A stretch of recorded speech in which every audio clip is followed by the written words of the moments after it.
Hello, void and all who inhabit it. It's me, and the South got something to say.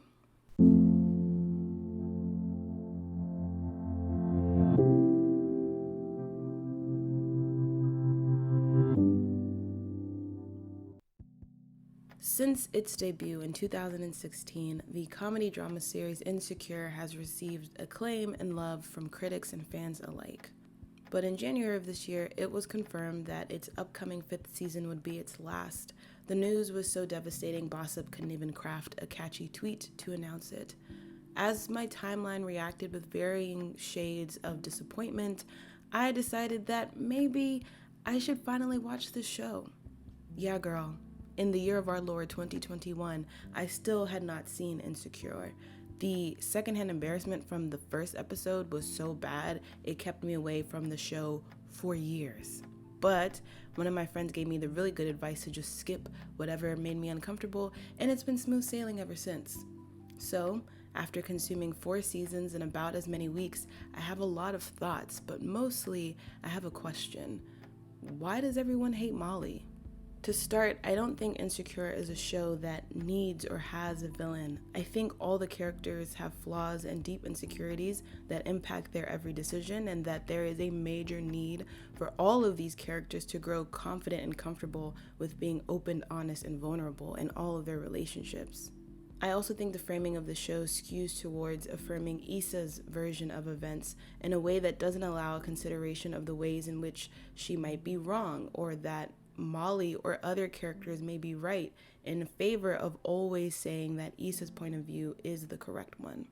And that is extremely frustrating to me because I think Molly is a compelling character with reasonable and relatable fears and concerns that aren't given as much grace as Issa's or even Lawrence's. A lot of us approach Insecure as if Issa is the sole main character, but the season 2 finale makes it clear that no, Issa's story isn't the only one of worth here. We see Lawrence's kaleidoscope of flaws and challenges. We see Molly's because the show is telling us that these people, their stories, their growth, their insecurities carry as much weight as Issa's.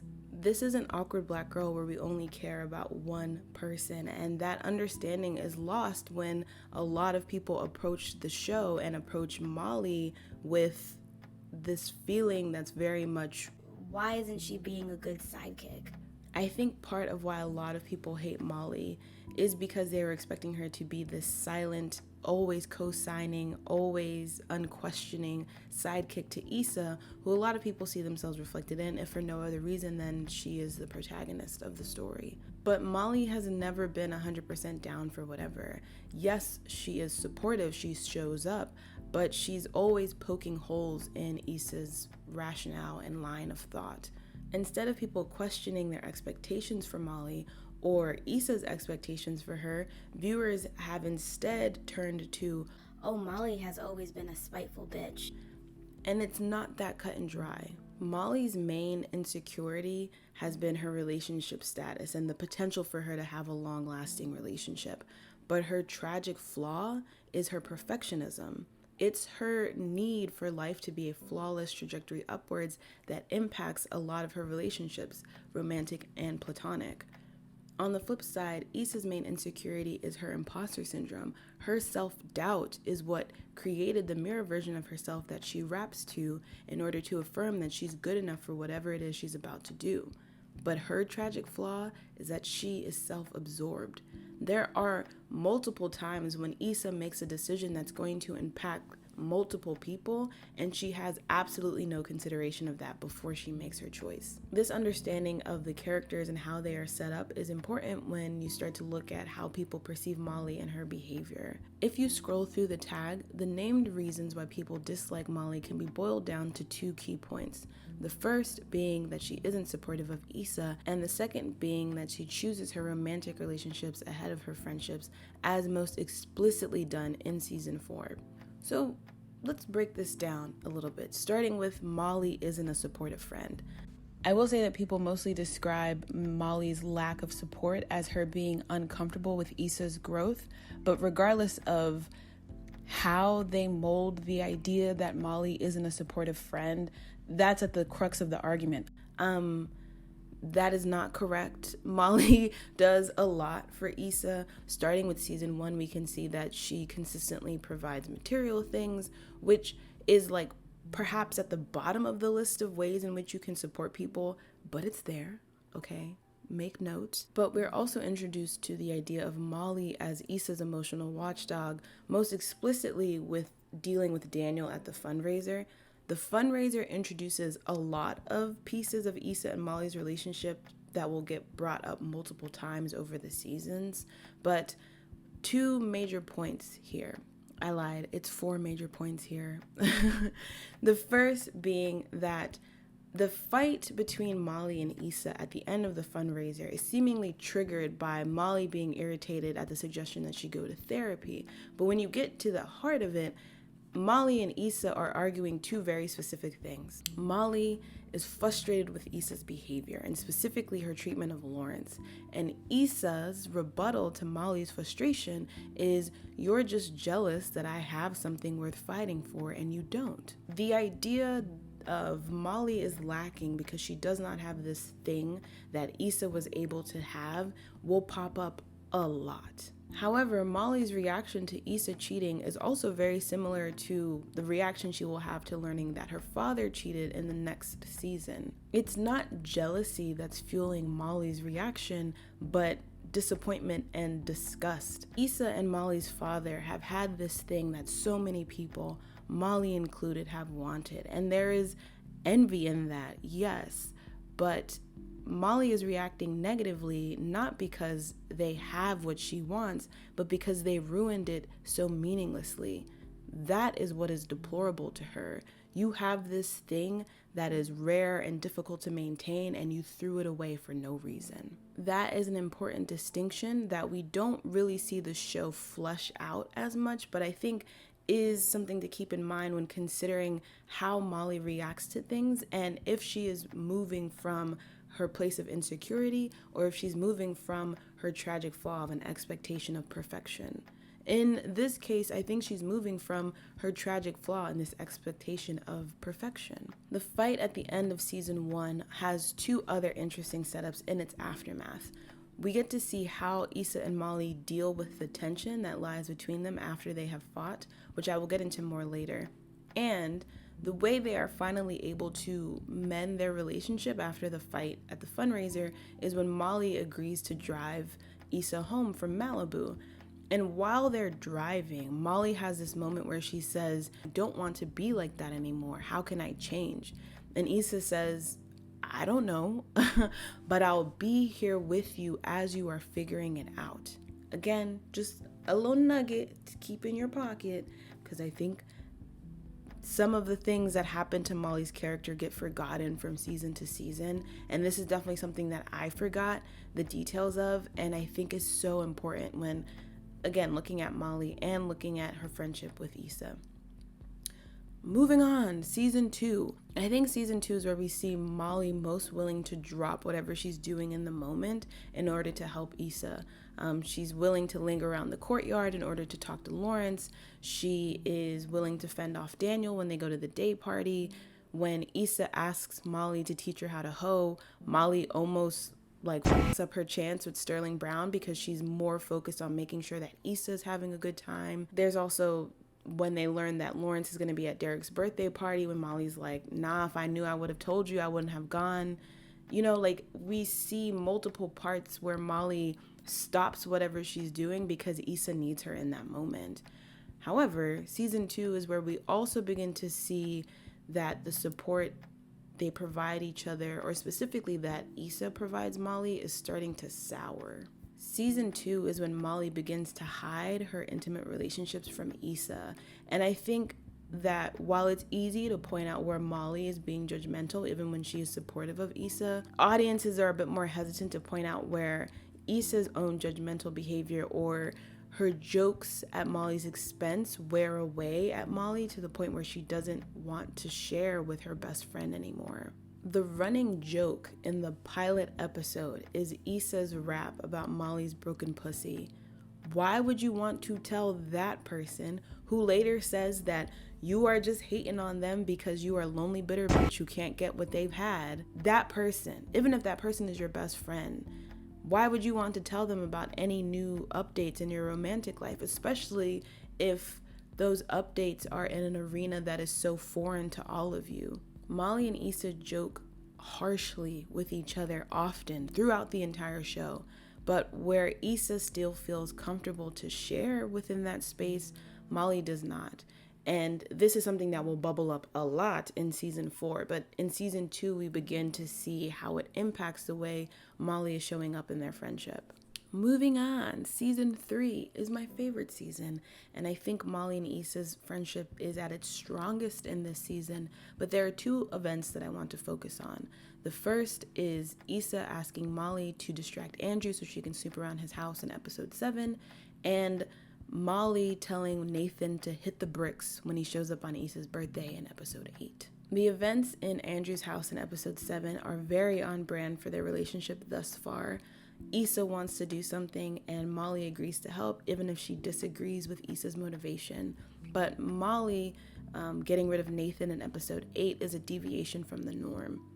Later that episode, when Issa finds out, she tells Molly that she's been moving from a space of negativity and of distrust of others, and that is really impacting her behavior. But this is an explanation of Molly and her behavior in that moment that totally neglects the history of Issa being totally comfortable with Molly being her emotional watchdog. Going back to Daniel and the fundraiser from season 1, Molly is always ready to hop in and protect Issa when she needs her to. So to me, it totally made sense when you take that history and you pair it with Issa's behavior from the episode prior where she's acting really outside of herself, obsessed with this man, that when he shows up again, Molly is like, oh, absolutely not. You have to go. You have to go right the fuck now. I'm glad that that conversation at the end of Issa's birthday did lead to Molly reconsidering places where being negatively distrustful of others had been impacting her behavior, but her decision to tell Nathan to get out of there without talking to Issa first was not just that. Saying that Molly's behavior in that moment was just her being negative misses a chance to talk about the watchdog aspect of her friendship with Issa. But that doesn't happen, and instead these women begin to stew and resent each other, and from that stewed resentment we get season 4.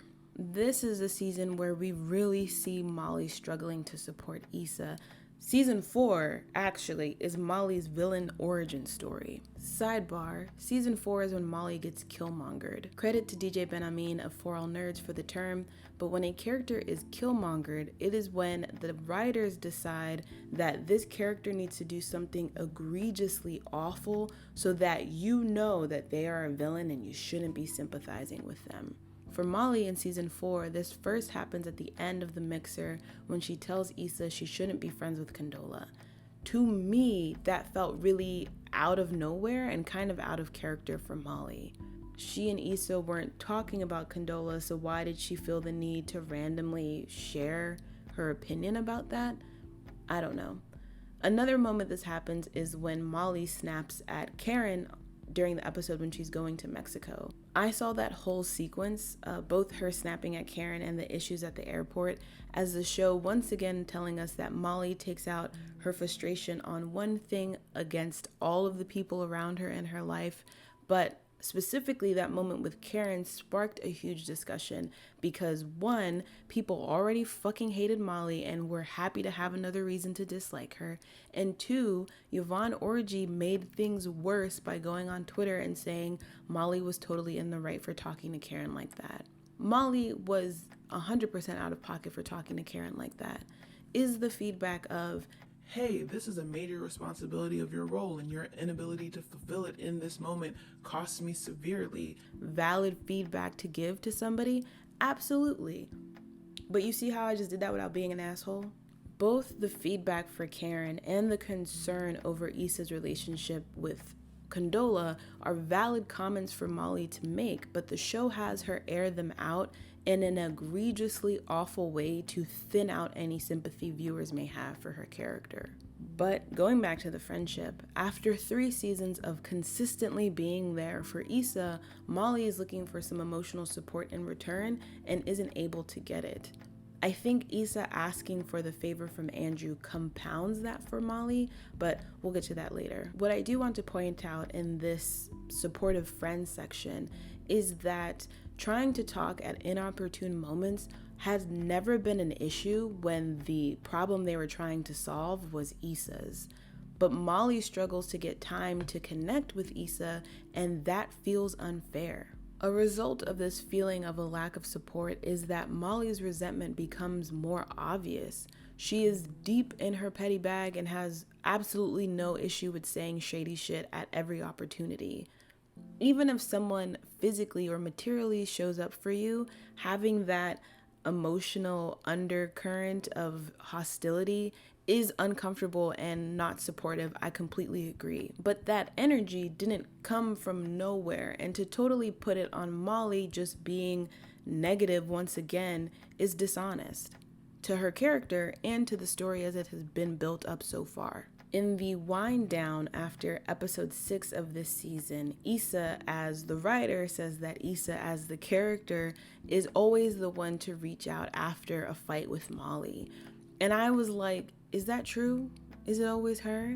And yeah, it is. But Issa doesn't reach out to address the issue between them, to be like, okay, let's talk about what happened. She reaches out to be like, okay, let's act like everything is back to normal. And that is an important distinction as we see the resentment begin to grow between them. I think Issa is someone who is uncomfortable with silence. A lot of the awkward comments she makes are because she's trying to fill a gap in conversation and doesn't know what to say. The silence between her and Molly's fights are uncomfortable, so she reaches out to fill the gap with surface level combo and jokes, and she has been this way since season 1. But Molly's communication style is much slower. It takes her longer to defrost after their fights, and Issa is aware of this. More importantly, Molly being slower to reach out also means she's slower to know what it is she wants and how she wants to say it. And again, we've seen this before. Does this mean that Molly is exempt from never being the first one to reach out? No. But I think the context is helpful as we look at how their relationship has broken down and how it is framed as Issa being the better one between the two of them. Before getting to the second point, I want to first address that all of these women, Molly, Issa, Tiffany, and Kelly, struggle to be good friends. The major conflict of many drama sitcoms about female friend groups often revolves around an individual who is more invested in building a romantic relationship to the point at which they neglect or destroy their friendships. In Erik Erikson's Stages of Psychosocial Development, the major conflict of young adulthood, which Erikson defines as ages 19 to 40, is that of intimacy versus isolation. The major development milestone of this age range is questioning whether or not you can be loved. Hopefully the answer is yes, and hopefully you can come to that answer through building strong, intimate connections. But the important point here is that love is not solely found in romantic relationships. Erikson's theory discusses deeper connections through familial bonds and friendships and a strong social network as equally important to your romantic relationships. But a lot of us, both in real life and on TV, only invest in building up our romantic relationships. I think all these women have multiple points where they value the time with their partner or the potential for a new romantic relationship over their friendship. It's not just Molly and Andrew. It's Tiffany's personality for the first 2 seasons being entirely crafted around being Derek's wife. It's Kelly being ready, willing, and able to ditch her friends at any point in time to chase whoever she's interested for the evening. It's Issa with Lawrence or Daniel or Nathan. By season 4, we're finally asking, what is the impact when you put more value in your romantic relationships than any other relationship in your life? But that is a question that these women have been grappling with for the entire series. To say that it is only Molly or that Molly is the worst manifestation of this is incorrect. On top of this, the sentiment both by viewers and Issa that Molly is jealous because Issa has had something that she wants leans into this idea that your romantic relationship is the most valuable, and because Molly is lacking, she is the most flawed. Issa consistently, literally from day one, pokes at Molly's biggest insecurity, which is her inability to find a long-lasting romantic relationship. Molly never comes for Issa's imposter syndrome with the same strength and frequency that Issa picks at her major insecurity. The fight in season 4 is perhaps the best example of this. Molly calls Issa selfish, and Issa in turn says that Molly is miserable, that the failure of her relationship will be entirely her own fault. This argument has been happening since season 1 during the fundraiser. Molly points out some destructive, self-centered, tunnel vision type of behavior of Issa's, and Issa's rebuttal is always along the lines of, "You're just bitter because you're alone." That's the issue between Molly and Issa. Molly dislikes Issa's tragic flaw, and Issa thinks that all of Molly's criticism is rooted in her insecurity and thus invalid. But the difference is that Issa's line of thinking is affirmed by the structure of the show and repeated by the audience, and rarely along the way do people stop to ask and consider, in what ways may Molly be right? Season 3 had some really good conversations that were placed at the least impactful points. I think the one that probably sticks out the most to people is Issa's conversation with Molly on her birthday when she said that Molly was being negative and moving from a place of distrusting people, which again was 100% right. That was a true read of some of Molly's behavior. But Issa says this in response to Molly revealing that she told Nathan to leave. And again, Molly's behavior in that moment was more than just thinking the worst of people. But I want to point out a scene that happens earlier in the season. Before she quits We Got Y'all, one of Issa's last acts is to call up the schools that got rid of the program and collect the feedback to share with her boss. When Issa presents this feedback to Boss Lady, she erupts. And one of the things that she says is, "Have you noticed how every problem here has you at its center?" It is an unnecessarily cruel thing for her to say, and it is also absolutely a question that Issa should be asking of herself. Not about work, because I think that was a horrible miscalculation of all that was going on over there, but something that Issa should ask about other parts in her life. However, because of how this question is introduced and who is the one to initially ask it, it is seen as invalid and not worth exploring in other aspects of Issa's life.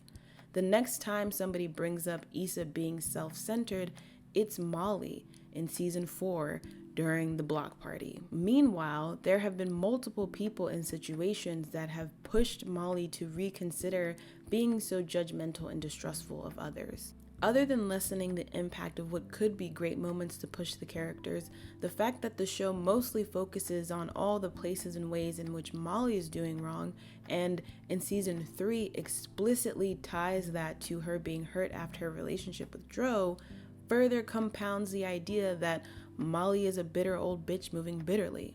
But then Molly meets Andrew, and the narrative shifts to Molly chose her boyfriend over her best friend.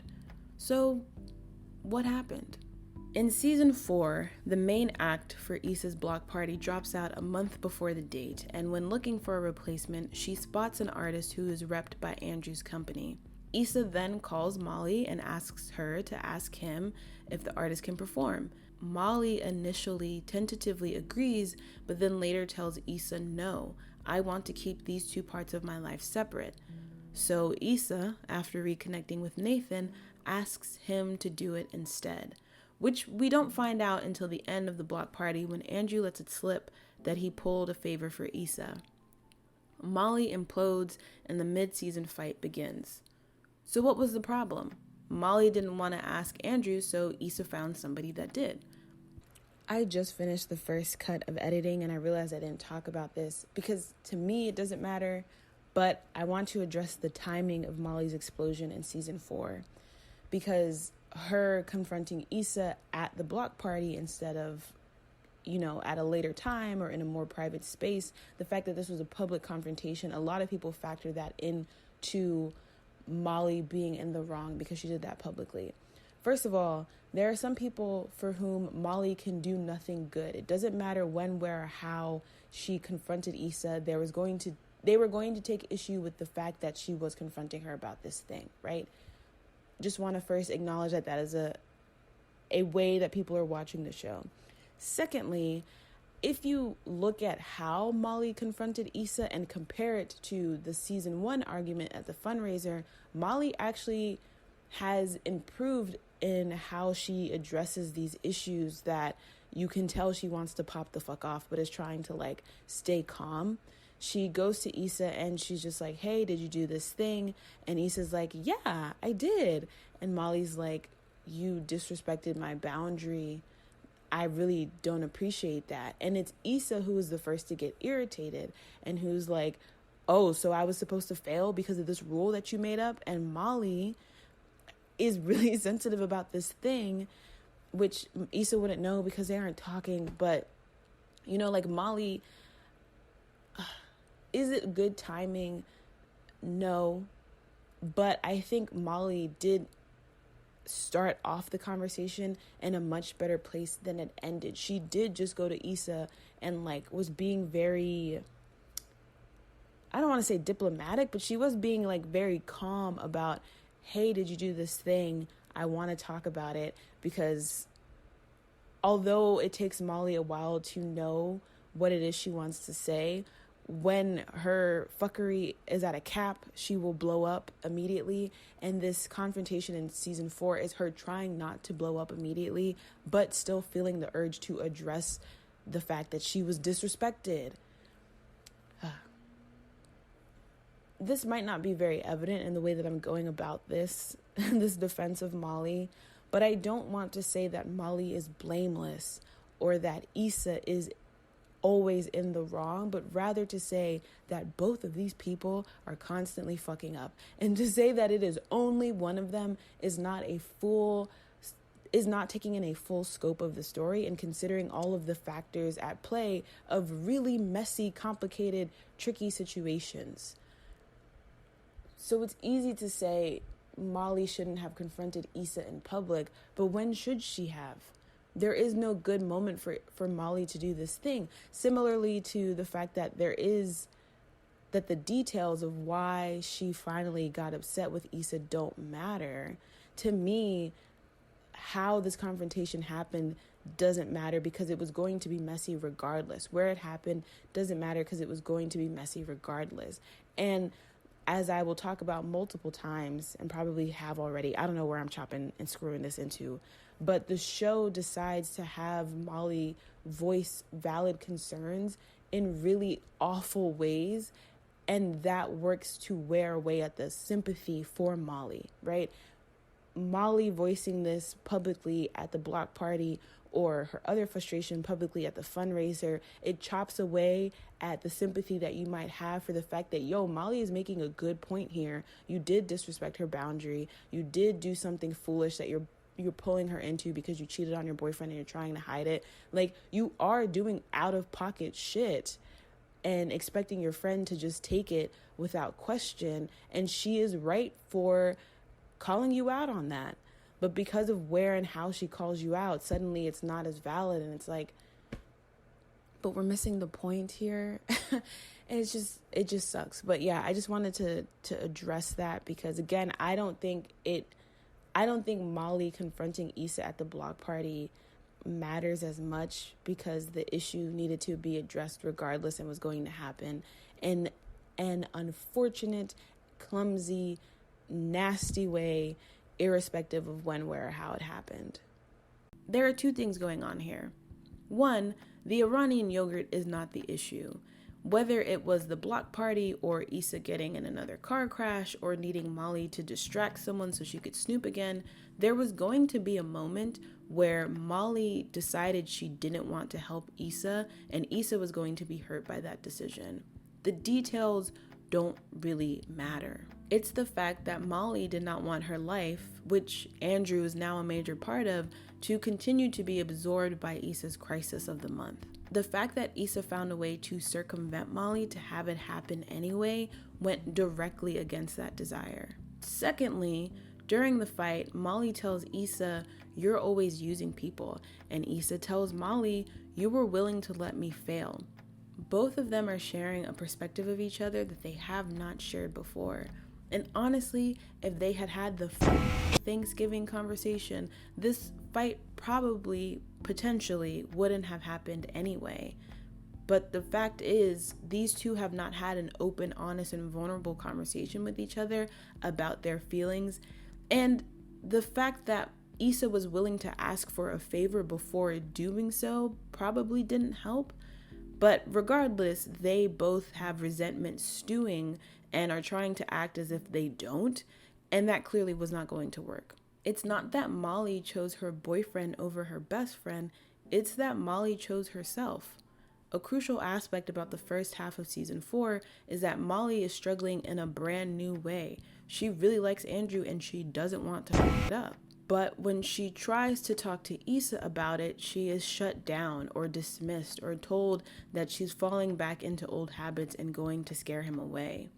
As much as Molly is looking at Issa through the lens of her past behavior, Issa is doing the same. The result is that Molly stops confiding in her and stops trusting in her opinion entirely.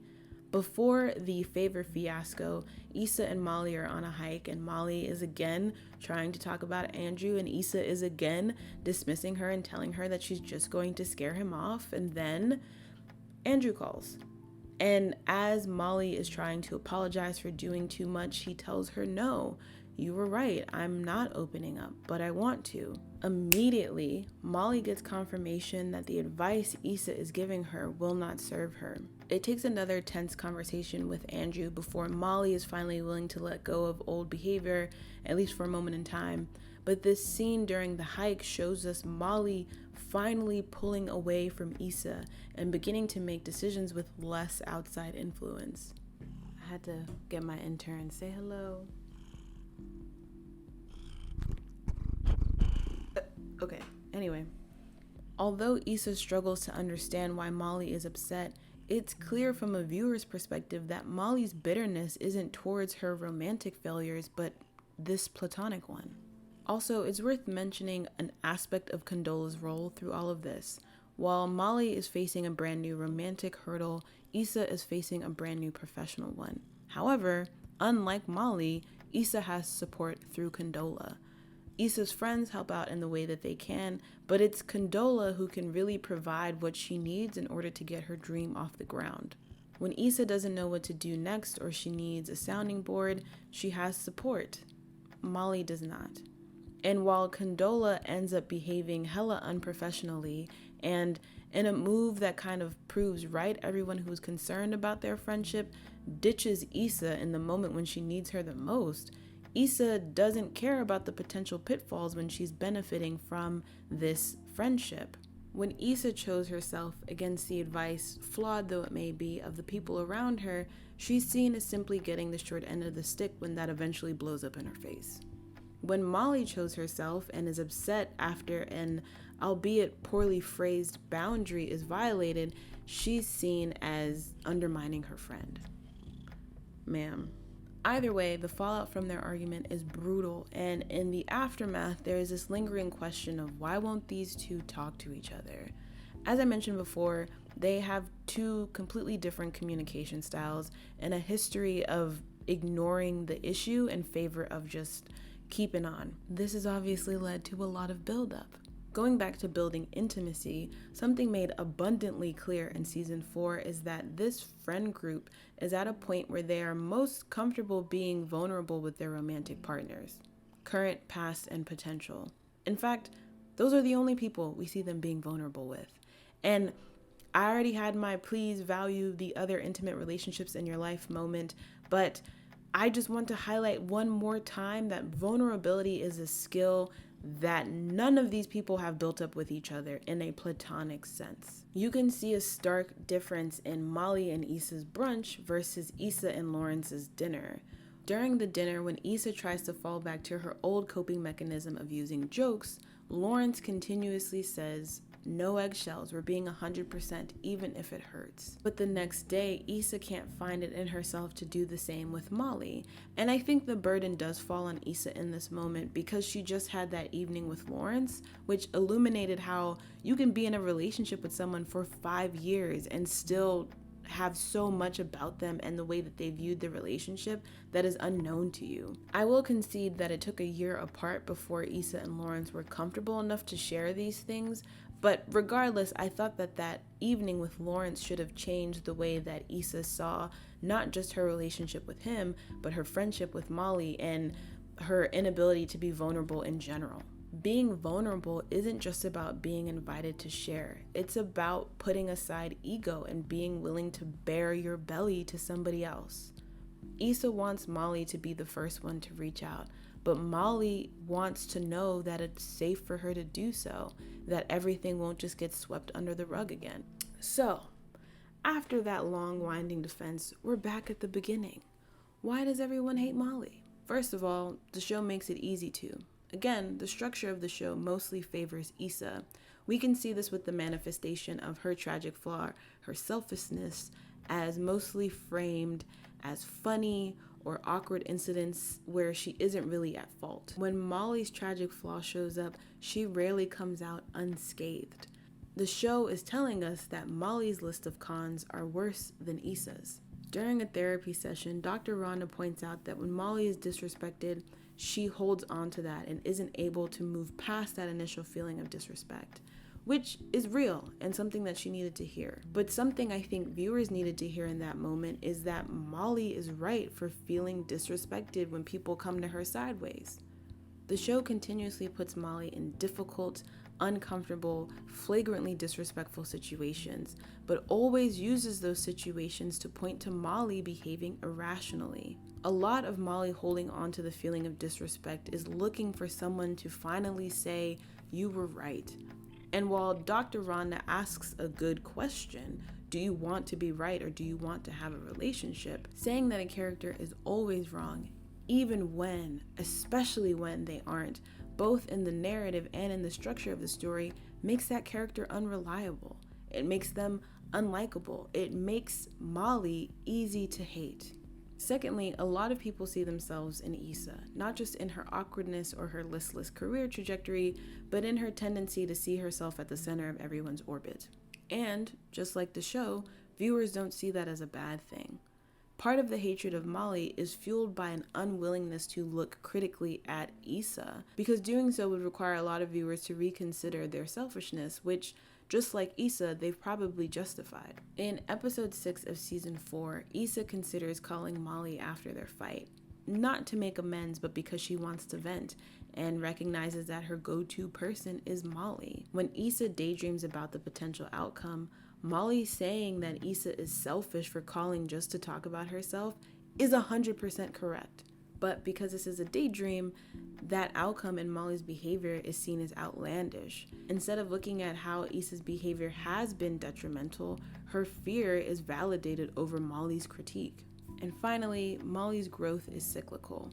A lot of this show is cyclical, and given that the first 3 seasons take place over 1 year, that is probably more realistic. You have to stumble a lot before you can finally progress forward. But it's also kind of frustrating to have this hyper-focused view into 12 months with this friend group and to see them not really becoming any better, despite how many times they repeat that This is it. This is when I finally start making choices that serve me. The frustrating aspect of the cyclical nature of this show is exacerbated with Molly's cycle that includes unrealistic expectations, unwarranted seemingly irritation, and a layer of unreliability that's been built up by the narrative.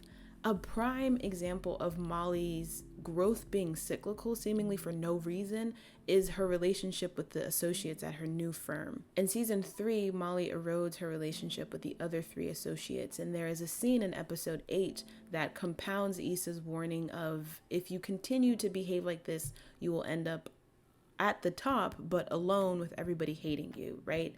But season 4 shows us a scene where Molly is working late, kikiing it up over Chinese food with the other 2 women associates again. The show doesn't tell us how, if at all, Molly was able to mend this relationship. And I would bet you all of the loose change in my wallet that season 5 will show us Molly fucking up that relationship again and having to repair it again. We don't get to see the ways in which Molly is stumbling, in which she is growing, even if she does revert a little bit. We kind of just see her relationships get reset whenever the show needs them to be reset, and we don't get to see her grow or change as a person. This sliding back of growth is paired with the show consistently telling us that Molly is in the wrong. We are not to trust Molly's interpretations of events. We are not to sympathize with her character, not just because she is unreasonable, but because she remains unreasonable. But we've reached the final season. The show has to end. So what's next for Molly? Or at least what I would like to be next for Molly is that, first of all, I want to see Molly actually grow. As I just said, her character this whole show has been 1 step forward, 2 step back, and I'm tired, okay? Please, I beg, let her actually be able to maintain progress and growth. There's no reason to keep holding her back because there's no more story to write, so she can be a better person now. Like, it's time. I do think Hope want this to at least happen in her relationship with Andrew. I don't know why people were saying that Molly got dumped, because the last time we see Andrew in season 4 is with him asking Molly, what are you fighting for? Is this what you want? And Molly is seemingly struggling to say yes. She's struggling to finally be vulnerable and open with him. Their relationship had so much progress in the beginning of season 4 that I'm hoping she can at least be vulnerable and honest and open with him. There's a wind down at the end of season 3 when Issa and Prentice are talking about wanting to finally give Molly what she's always wanted. So please do it. Thank you. Going off of this, I want this for the whole friend group, not just Molly, but I want these women to become confident and comfortable with being open, honest, and vulnerable with each other. In season 4, Kelly says that she and Tiffany needed to address the issue between them in order to fix it, but we don't see that happen. After 4 seasons of these women being lackluster to straight up trash ass friends, I would really like to see them have emotional bandwidth for each other, not just their romantic interests. As a part of this, I think Molly has a real need to be heard and for space to be made for her. And when that doesn't happen at work and it doesn't happen with Issa, she leans really heavily into having it happen with Andrew. And that's not fair to him. But I think part of fixing that tension in her relationship with Andrew is having the space being made in her friendships with Issa, Kelly, and Tiffany. Molly and her friends need to be able to be more vulnerable with each other so that they aren't depending just on their romantic partners for that emotional support. And again, this has to be reciprocal. Molly cannot keep treating Issa like an emotional punching bag, but Issa cannot keep treating Molly like an emotional dumpster. There's a wind down, again, in season 4 with Alexander Hodge, the actor who plays Andrew, and he says, overreacting is an issue. Reacting isn't an issue. But when you react, it's important to maintain a capacity to listen. If these women are going to grow to become good friends, regardless of the state of their individual friendships with each other, they're going to have to learn how to react while remaining capable of listening. Kind of going in the opposite direction, I would like for Molly to be right for once, for her frustration to be justified by the story. Because there are many times when she's rightfully angry and she's not allowed to be. I want her to grow and be able to let shit go for sure. But I'd also love for her to stop being disrespected and expected to take that L on the chin with a level of humility that is not expected of any other character. To branch off of this, and I know this is probably like the least likely thing that will happen, but I would love for Issa to be wrong, or to at least look at her selfishness, not from a space of framing Molly as being negative and harping on her in a way that is emotionally detrimental, and not from a space of Issa feeling guilty so she needs to overcompensate to prove that she isn't selfish. In their big fight at the end of season 1, Issa says, "At least I can admit when I'm wrong." And Your Honor, that's a big lie. Issa is never able to be honest in her faults, at least not in her platonic relationships. And I think there's something there about the care and value we're willing to give the people who we're f***ing that we aren't willing to give our friends, and how the story compounds that. Would love to see that stop happening. Yeah, that would be great. But beyond that, I think that's something, that self-centeredness and like an unwillingness to be true and honest with your friends is something that a lot of viewers need to have challenged in themselves, and it would be so helpful to have a character on screen be challenged in a similar way. But for Molly, ultimately I want an ending where she has become a better person, who is healed and finally learned to let things go. And I want that ending to be one in which she is allowed to maintain the most important relationships in her life. Because Molly is not the villain of this story. She's just insecure.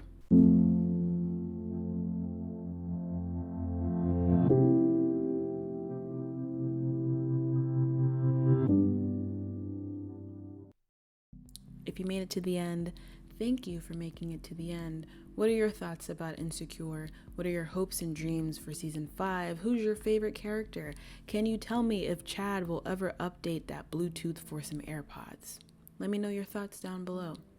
Anyway, my intern is now over there sleeping, so I'm going to take a note from her and probably go take a nap. Until next time, stay safe. I'll catch you in the next echo chamber.